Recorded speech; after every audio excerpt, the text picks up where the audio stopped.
சேடியர்கள் யாபியர்களும் அடித்த பந்தானதை என் பெருமாள் கையிலே பிடித்த அடித்தவரிடத்திலே வீசுவிடுங்கள் என்று தம்பியாகிய லட்சுமணன் சொன்ன வார்த்தைக்கு அறி கேட்ட ராமன் கையிலே இருக்க வேண்டிய பந்தை பார்த்து உன்னை அடித்தவரிடத்திலே போய் என்று வீசினார். பந்து வந்து கொண்டே இருக்கின்றது. அதே நேரத்தில் சீதா சேடியர்கள் யாபியர்களும் பந்தை காணவில்லை என்று அங்கும் எங்குமாக தேடி அலைந்தார்கள். சரி, அப்போது ராமன் பிடித்து அடித்த பந்தானது சீதாவுடைய முன்னாடி வந்து லேச வலது புஜத்திலே உரசி பந்து திடீரென்று விழுந்தது. அந்த ஒரு அதிசயம் என்ன அப்படின்னு கேட்டீங்கன்னா, இதுக்கு முன்னாடி இந்த சீதாவும் சேடியர்களும் பந்தடித்து விளையாடுவார்கள். இந்த சீதா அடிக்க வேண்டிய பந்தை இந்த சேடியர்கள் பிடித்து வீசுவார்கள். இந்த சேடியர்கள் பிடித்து வீச வேண்டிய பந்தானது சீதா மீது படாமல் கீழ்விழும். ஆனால் இன்று ராமன் பிடித்து அடித்த பந்தானது சீதா மீது பட்டு விழுந்தது. இங்கே பந்தல்லவா தூதாக வந்திருக்கிறது. அந்த பந்து விழுந்த வேகத்திலே பறவை சீதா சுகமானார்.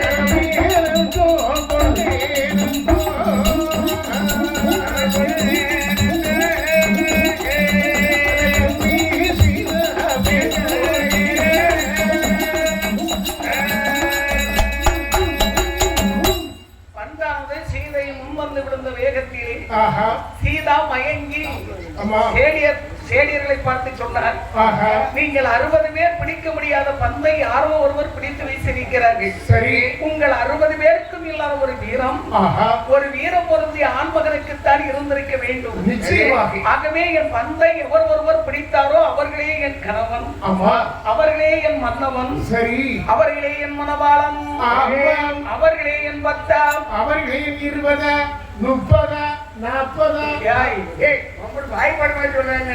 இதான 10 அண்ணா, அதுக்கு மேல 20 30 10 ஏறிக்கிட்டு இருக்கு. 10 அண்ணா, நான் 10 நம்பரே சொன்னேன். 10 அண்ணா புருஷனே அர்த்தம். 10 அண்ணா புருஷன். ஆமா, அந்த காலத்து பெண்கள் புருஷனை கூட ஒரு அர்த்தத்தோட கூப்பிட்டாங்க. இது அந்த காலத்துல. ஆமா, எப்படி கொஞ்சம் சொல்லுமா, கொஞ்சம் விவரமா கேட்டு. நாகரிகமே இல்லாத ஒரு உலகத்துல ஆயிரம் பாராட்டு இருக்காங்க. அப்போ நாகரிகமே இல்லாத ஒரு உலகத்துல சரி முதலாக பெண்கள் வந்து புருஷனை கூடும் போது நீ முதலாவது சொன்ன மாதிரி இது யாருன்னு கேட்டா பிரியேன்னு சொன்னாங்க. என் பிரியேன்னு சொன்னா அவர்தான் என் பிரியேன்னு ஏன் சொன்னாங்க தெரியுமா? என்னை விட்டு பிரியாமலும் இருப்பார், என் மீது மிகவும் பிரியமாகவும் இருப்பார். அந்த காலத்துல 16 புள்ள பெற்றிருக்காங்க. சும்மா லேசா புருஷன் பண்றது எப்பயுமே அவ்வளவு பிரியமா இருக்கு. அப்படி சொல்லு. ஏன்னா அந்த காலத்துல சிறந்த ஒரு பொழுதுபோக்கு பாசம் தான். பாத்தீங்களா, முதலாவது பிரியேனி கூப்பிட்டாங்க. சரி, அதுக்கப்புறம் நினைச்சாங்க இந்த பிரியேனி சொன்னா கூட நாகரிக உலகத்துல நல்லா இல்ல, அவன் எல்லாரும் சிரிக்காங்க அப்படின்னு சொல்லிட்டு ரெண்டாவது கூப்பிட்டாங்க. எப்படி? என் பிராணநாதா. பிராணநாதா அவருக்கு திறந்த ஒரு ஷாப் போட்டு குளிச்சுட்டு வர, அவரை போய் நாதாரு பிராணன் நாதன்னா பிராணனா உயிர், புருஷன் தான் இந்த அம்மாவுக்கு உயிரா. அதனால இந்த அம்மா புருஷனை பார்த்து கூப்பிடுறாங்களா, என் உயிரே. என்னது பார்வதி புருஷன் உயிரையே எடுத்துருவாய்யா. அப்புறம் மூணாவது இந்த பிராணநாதானி சொன்னா கூட நல்லா இல்ல அப்படி சொல்லிட்டு நாலாவது கூப்பிட்டாங்க. எப்படி? என் பத்தா 20 பத்தான்னா என் மீது பற்றுதல் உள்ளவர், என் மீது பாசம் உள்ளவர்னு அர்த்தம். இப்பதானே போன் வந்திருக்கு, போன் பேசுறாங்க. அப்பெல்லாம் புருஷன் வெளியூர்ல இருந்தா இந்த அம்மா இங்கிருந்து லெட்டர் எழுதும். அன்புள்ள பத்தாவுக்கு அன்புள்ள பதி எழுதுவது சதி பதி விதியேன்னு படிச்சுட்டு இருப்பான். அப்புறம் அதை விட கொஞ்சம் நாகரிகம் குடிச்சு இந்த 10 சொன்ன கூட நல்லா இல்ல அப்படின்னு சொல்லிட்டு ரெண்டாவது சொன்னாங்க. இது யாருன்னு கேட்டீங்கன்னா, இவர் தான் என் கணவர். ஓ கணவன். அதாவது இந்த கணவன் சொல்றதுல கூட ஒரு அர்த்தம் இருக்கு. இது என் கண் அவன் கணவன், என் கண்ணை போன்றவர் என் கணவன். பெண்களுக்கு கணவன் தான் கண்ண கண்டது அதனால கணவன் சொல்றான். சரி, அது கூட நல்லா தான் இருந்துச்சு. அவ இப்ப கூப்பிடுறா எப்படி அத்தா அத்தா, அத அத்திட்டு கிடக்க போறேன் அத்தா அத்திட்டு போங்க அத்தா. அது கூட பரவாயில்லங்க. வாரம் எங்க வீட்டு மாடியில் உட்காந்துருந்தேன். ஏன்னா கீழே உள்ள வீட்டுல வாடகை விட்டு மாடியில் உட்காந்துருக்கோம். அப்ப கீழே சண்டை நடந்துட்டு இருக்கேன். ஏ ரமேஷ், நீ பேசுற பேச்சு கூட சரியில்லை. நான் அப்பவே வச்சு பார்த்துட்டு இருக்கேன். நீ உன் மனசுல என்ன நினைச்சிட்டு இருக்க நீ அப்படின்னு நான் கேட்டேன். என் வீட்டுல என் யாரும் வேற யாரும் புதுசா வந்திருக்காங்களா, அது ஒரு பெரிய பிரச்சனையா இருக்கு, அது என்ன விஷயம்னு கேட்டேன். உடனே என் பொண்டாட்டி சொன்னா அது வேற ஒண்ணு இல்லை, அவன் புதுசா அவன் அப்படி ஏசிக்கிட்டு இருக்காங்க. பாத்தீங்களா? ஆமா, டே ரமேஷ், உன் பேச்சு நடவடிக்கை சரியில்லை. எல்லா பெண்களும் கூப்பிட்டு இருக்காங்க. ஆமா, இப்ப அதுதான் நாகரிகமாகி போச்சு. அதனால சீதை அந்த காலத்து பெண்கள் பார்த்தீங்களா? ஆமா. அதனால என் பந்தை பிடித்தவர் எனக்கு கணவன், கொழுநன், மன்னவன், மணவாளன், பட்டா, பதி, ஆசை, நாயகர் என்று பலவிதமான வார்த்தைகள் எல்லாம் பேசி அப்படியே சீதா மயக்கமா விழுந்தாங்க. சரி, பக்கத்தில் இருந்த சேடியர்கள் ஓடி வந்து சீதை தூக்கி மடியில கிடத்தி முகத்துல தண்ணீரை தெளித்து 60 பேர்ல ஒருத்தி சொன்னா, ஏமா என்னதான் இருந்தாலும் நீங்கள் ஒரு கல்யாணம் முடியாத கன்னி பொண்ணு, இப்படி கணவன் அப்படின்னு சொல்லலாம். அப்பதான் சீதா சொன்னாங்க, அடி பொங்கடி பொங்கடி புத்தி கேட்டவர்கள் அடி நானா சொன்னேன், நானாக பேசவில்லை பேசவில்லை.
அந்த ஆலமரத்திலே என்ன பச்சை இருக்கிறது?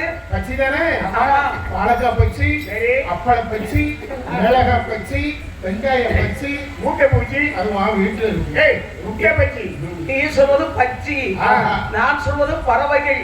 பறவைகள் இப்படி ஆலமரத்தில் இருக்க வேண்டிய பறவைகள் எல்லாம் பாசையில் பேசுகிறது. எப்படி எப்படிமா? சீதைக்கு மன்னவர் வந்து விட்டார், சீதைக்கு கணவன் வந்து விட்டார். இப்பவே அம்மாவுக்கும் அம்மா கல்யாணம் முடிய போகுது.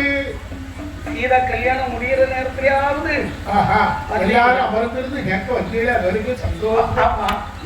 ஆனா அப்படி பாசையில் பேசுகிறது வந்து சீதா மயக்கமா மீண்டும் விழுந்தாங்க. சரி, அப்ப பக்கத்தில் சேடியர்கள் பார்த்தார்கள், என்ன ஆச்சு? அது வேற ஒண்ணு, மாலை மயக்கம் மாப்பிள்ளைக்கு தயக்க வெளியே சொல்றதுக்கு அம்மாவுக்கு இப்படி கட்டில கண்ணை மூடி மூடி முடிச்சுக்கிட்டு. ஐயா அப்படியா? சரி சரி. ஆனா விஷயம் பெரிய இடத்து விஷயம். ஆமா, அரசாங்க விஷயம். சரி, அரசராகி ஜனகராஜன் போய் விஷயத்தை சொல்லுவோம். என்ன சேடியர்கள்? ஆமா, அவர் ஓட்டோ நல்ல பெருநகைய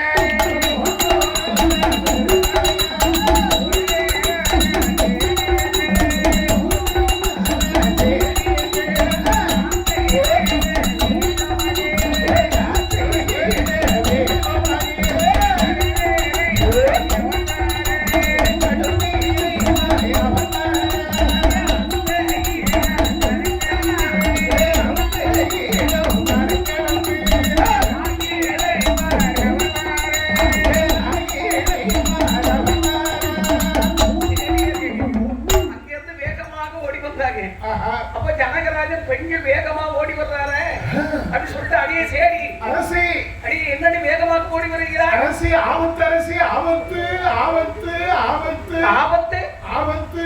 என்ன ஆபத்து? செட்டியாபத்து. உனக்கு உடம்பு கொழுப்புடி எடுத்து பாரு. நான் எல்லா பத்திரிகையும் செட்டியா போட்டான். உனக்கு அந்த ஒரு பத்து தான் தெரியுமா, வேற ஏதாவது பத்து தெரியுமா?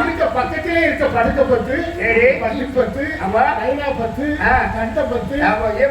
பின்னாடி கண்ட விட்டுட்டு முட்டை அவன் உடம்பு போது ஒரே பெருப்பத்து.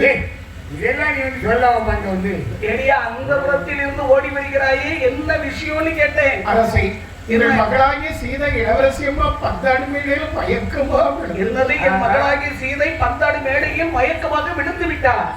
என் மகள் இப்போது எப்படி இருக்கிறார்? அந்த வெட்டர்வாட இருக்குவாங்க. அது தேங்காய் உடைக்க கொண்டு போனாரு. வச்ச இடம் தெரியாம தான் பூசாரி தேங்கிட்டு அப்படியா? எங்க மயங்கி விழுந்த பொண்ணு எப்படி இருக்கான்னு கேட்க, என் பொண்ணு பொட்ட பிள்ளையா இருக்கான். சரி மயங்கி அப்ப இவ்வளவு நாள் எப்படி இருந்தா? சின்ன பிள்ளையா இருந்திருப்பான்.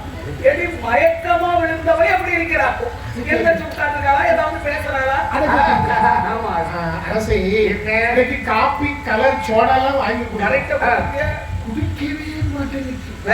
அத பால் மட்டும் சரி எவ்வளவு பால் குடிச்சாலும் அப்படி காய்ச்சி கொடுத்தாங்க சும்மா கடக்கு கடக்கு கடக்கு குடிக்கும். சரி பிள்ளை பால் குடிக்கணும். பிள்ளை பால் அப்படியே வாங்கி எப்படி முடிச்சிடும். எவ்வளவு ரொம்ப கதியா இருப்பா. பிள்ளை பால் குடிச்சா ஆமா. என்ன பால் குடிச்சோம்? என்ன பால் குடுக்குறாங்க? ஆவின் பால், அரோமாப்பா, ஆரோக்கியப்பா, நியூட்ராப்பா, சக்திப்பா, அபலாப்பா, அரோமா அரோமா அரோமா அப்படி தம்பி சிரிப்பாயிடுச்சு. ஆனா என் பொண்ணை சொல்லி குத்தப்பட பாத்துக்கேன். என்னைக்குமே பெண்கள் விஷயத்துல இல்லாம பெற்றோர்கள் ரொம்ப உஷாரா இருக்கணும், நல்லா கவனிக்கணும். வயசுக்கு வந்த பொம்பளை பிள்ளை எல்லாம் வீட்டுல வச்சிருந்தீங்கன்னா அக்கா வேல்கடி அக்கா சொல்லித்தர நல்லா கவனிங்க. இருந்தா வயசு பிள்ளைகள் வீட்டுல வச்சிருந்தீங்கன்னா ரொம்ப உஷாரா இருக்கணும். எப்படி? அதாவது பெண்கள் விஷயத்துல காலகாலத்துல சும்மா கொடப்பொழிப்ப கிளப்பாத. முன்னாடிதான் பெண்கள் விஷயத்துல பெண்கள் வச்சிருக்க வேண்டிய பெற்றோர்களா ரொம்ப உஷாரா இருக்குன்னு சொன்னான். ஆமா. ஆனா இப்ப எல்லாம் ஆம்பளை பிள்ளை பெற்றவங்க அடி வயிற்றுல கை வச்சுக்கிட்டு இருக்கோம். ஆக 50 பவுன் நகை 50 லட்சம் எப்போ ஒரு பைக் எல்லாம் பேசி வச்சிருந்தது. ஆமா. பாபிப்பைகளுக்கு ஒரு மிஸ்காலோட எஸ் ஆயிட்டாங்க. ஆம்பளை பிள்ளை பெற்றவங்க அடி வயிற்றுல அன்னைக்கு ஒரு குடும்பத்துல புருஷன் கொண்டாட்டி பேசிக்கிட்டு இருக்காங்க. கொண்டாட்டி புருஷன் சொன்னா, ஏங்க நம்ம பிள்ளை இப்போ காலேஜ் போயிட்டு இருக்காங்க, ஒரு செல்போன் ஒண்ணு வாங்கி கொடுக்குற பிள்ளைக்கு ஆத்திர அவசரத்துக்கு பயன்பட மாட்டான். உடனே புருஷன் சொன்னா, வாடி அறிவு விட்டவன் எவன்டி அதுக்கு போய் 10,000 20,000 செலவு பண்ணுவான். எவனாவது வாங்கி கொடுப்பா. எப்படி நம்ம பிள்ளைக்கு நம்ம பொம்பளை பிள்ளைக்கு எவனாவது வாங்கி நம்ம பசங்க செல்போன் மட்டுமா வாங்கி கொடுக்குறா? வெறும் செல்போன் வச்சு தலைப்புல வச்சு தூங்குறதுக்கு அதுக்கு தனியா ஒரு சிம் கார்டு. சரி எங்க சிம் கார்டு மட்டுமா போடுறான்? அதை வச்சு என்ன செய்ய? அதுக்கு தனியா ரீசார்ஜ் பண்ணி விட்டுட்டு இருக்கான். இங்க தகப்ப 100 நாள் வேலையில ரோட்ல மண்ணெலி போட்டுக்கிட்டு இருக்கான். இவங்க ரீசார்ஜ் பண்ணி விட்டுக்கிட்டு இருக்காங்க. ஆம்பளை பிள்ளை பெற்றவன் நல்ல போய் இருந்தா அதனால இப்ப ஆம்பளை பிள்ளைக்கு பெற்றவங்க அடி வைத்தே கை வச்சுக்கிட்டு இருக்கா. என்ன ஆகும் போது? என் மகளாகி சீதையை ஒரு ஆண் மகனுக்கு நான் திருமணம் செய்து கொடுத்திருந்தால் என் மகள் பந்தை பிடித்தவர் கணவன் என்று சொல்ல மாட்டார். அது அவள் மீது தவறில்லை. சரி நான் இதோ வருகிறேன். எந்த ஜனகராஜன் இங்கிருந்து வேகமாக வந்து தன் மகளாகி சீதையை எழுப்பி கன்னிமடத்திலே அமர வைத்து விட்டு மன்னன் ஜனகன் ஆட்சி விடத்திலே அமர்ந்து யோசித்தார். இனிமேல் நமது மகளாகி சீதையை தாமதம் என்று வைத்திருக்க கூடாது. கண்டிப்பா சீக்கிரம் திருமணத்திற்கு ஏற்பாடு செய்ய வேண்டும். மந்திரி அரசி இங்கே பாருங்க. என் மகளாகிய சீதையை கல்யாணம் முடிச்சு கொடுக்கலான்னு ஆசைப்படுறேன். எந்த நாட்டு மன்னருக்கு என் மகளை திருமணம் செய்து கொடுப்பது? அரசை உங்கள் மகளாகிய சீதாவை இந்த நாட்டு அரசனுக்கு திருமணம் செய்து கொடுப்போம் என்று சொன்னார். அடுத்த நாட்டு அரசன் மீது வகை கொண்டு சட்டைக்கு வந்தால் முதல்வார்கள். ஆகையால் ஒரு போட்டி என்று ஒன்றை உருவாக்கி அதில் யார் ஒருவரும் வெற்றி பெறுகின்றார்களோ அவர்களுக்கே சீதாதி என்று சொல்லிவிடுகிறார். அரசை யாரங்கே பறைசாற்றுகின்றவர்கள் இப்படி வாருங்கள். நம்முடைய தேசத்தை சேர்த்து அவனி 56, தேசத்தை சேர்க்காமல் அவனி 55, 55 தேசத்தில் சென்று பறைசாற்றுகிறார். வீரைக்கு இறைவன் ஜனகி, ஜனகனுக்கு ஜானகி என்ற ஒரு பெண் இருக்கிறார். அந்த பெண்ணோடு பிறந்த திரியமுகம் என்று சொல்ல வேண்டிய தனுசு என 8வது வில் ஒன்று இருக்கின்றது. அந்த வில்லை ஒருவரே எடுக்க வேண்டும். எடுத்தவரே வில்லை வளைக்க வேண்டும். வளைத்தவர்களே சீதாவை கல்யாணம் முடிக்கணும். அதாவது வில் வளைத்தாருக்கே சீதா. அப்ப வில் வளைக்காதவே இருக்கு. வளைத்தால் சீதா, வளைக்கணும்னா கீதா. ஆமா. ஏதாவது ஒண்ணு. எந்த படை சாத்தியனாக அன்னைக்கு ஒரு பொண்ணுக்கு லவ் லெட்டர் கொடுத்திருக்கான். எப்படி? பெண்ணே சீதா, நான் உன்னை விரும்புகிறேன். சரி. நீ என்னை விரும்பாவிட்டால் இக்கடிதத்தை கிழித்து விடாதே. உன் தங்கையாகி கீதாவிடம் கொடுத்து விடு. ஏதாவது ஒரு சீதை இல்லைன்னா கீதா. அதுக்காக லெட்டர் வேஸ்ட் ஆக்கினாங்க. வெள்ளி ஆக என்ன பறைசாற்றினார்கள். சரி. பறையினுடைய ஓசையை காதலை கேட்டு ஆமாம், மன்னர்கள் அனைவரும் புறப்பட்டார்கள். எப்படி வருகின்ற வெட்டி பஞ்சாமே முழங்கே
அவரவர் வாகனங்களிலேயே ஆரோகணம் செய்து வருகின்றார்கள். ஆமா. தம்பி என்னென்ன வாகனங்களில் வருகிறார்கள்? யானை மீது வர வேண்டிய அரசர்கள் யானை மீது வந்து கொண்டிருக்கின்றார்கள்.